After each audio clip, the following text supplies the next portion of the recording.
Behind the scenes comedy. Good morning, everybody. Today is Friday, April 17th, 2026. We're almost there.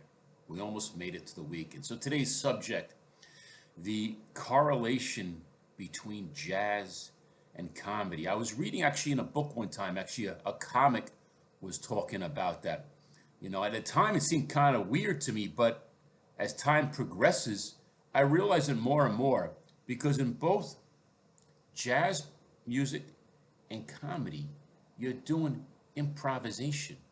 You're not following a script. You know, for example, a comic is improvising depending upon the feedback from the audience, whether it's hecklers in the audience or crowd work or just tacking on words to their act which they didn't think of, which is just they're improvising as they go along. That's what a good comic can do. And a good jazz musician could improvise. They can listen to, a beat or other instruments and listen by ear and see where they can fit in and how they can accentuate the performance with improvisations. And some of the greatest comics have some kind of musical background. For example, Jim Carrey's father was a jazz musician. And if you listen in some of his movies, he'll start singing. He sings great. You remember in The Cable Guy?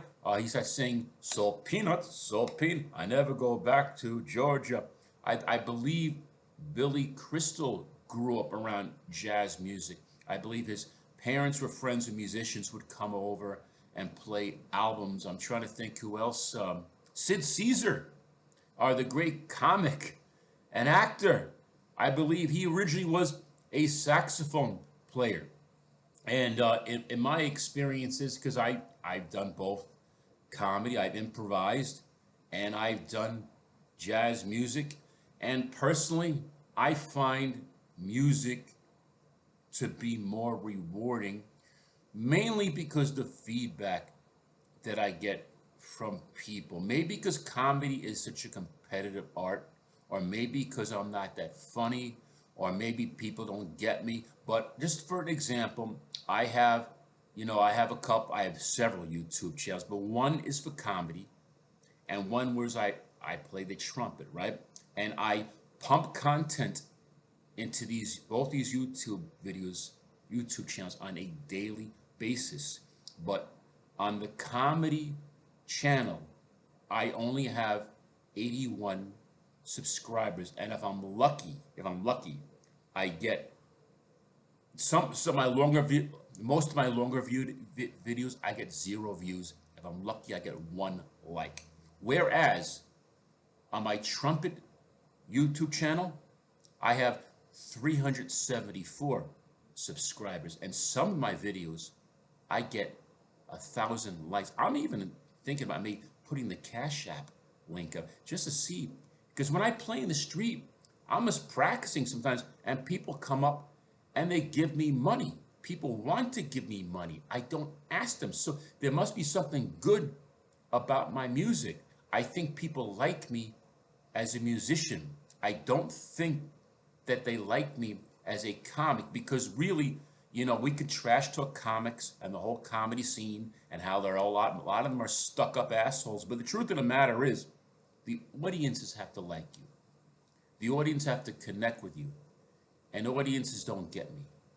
They don't like me. They're not going to fill a comedy club to see me. So that's why in my path, I'm focusing on more music now than I am on comedy. And hey, I knew somebody who played in a band one time. She was just the opposite. Okay, she used to play music, and then she became a comic. And in her words, she said, "Musicians are a bunch of cunts." But to tell you the truth, I think she acts like one herself. She's kind of stuck up and doesn't follow me back, or I look and like, and she's just another typical comic. But I don't want to get into that right now. This is somebody I knew from another time and another place. So if you think I'm talking about you, no, I'm not. That's all I got to say. drink up. I'm drinking my tea here. You're drinking beer, shots up. You're smoking, have a good smoke on me. Take care. I'll be back with more thoughts later or tomorrow.